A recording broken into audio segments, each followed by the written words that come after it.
Our protocol yields highly active PCD free from detectable nuclease, which can be used in any solution where aqueous oxygen is a contaminant.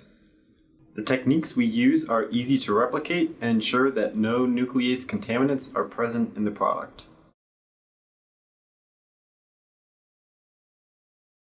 To begin, combine 1 microliter of PVP91A PCA-HG PCD expression plasmid and 20 microliters of commercially available E. coli BL21 in a tube.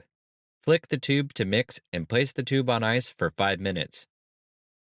To continue the transformation reaction, place the tube in a water bath at 42 degrees Celsius for 30 seconds, then on ice for 2 minutes.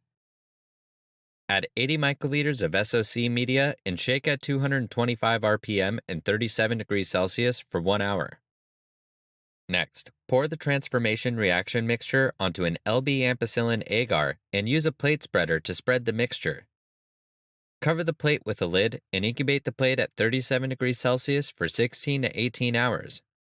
After that, pick 1 colony from the plate and inoculate in 50 microliters of LB ampicillin in a 250 milliliter Erlenmeyer flask.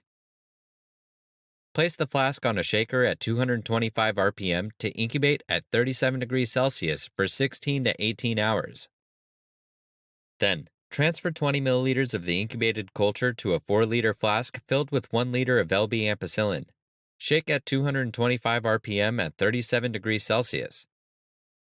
Every hour, draw 1 milliliter of the culture into a cuvette to measure the optical density at 600 nanometers on a photometer. As the culture optical density increases near 0.5,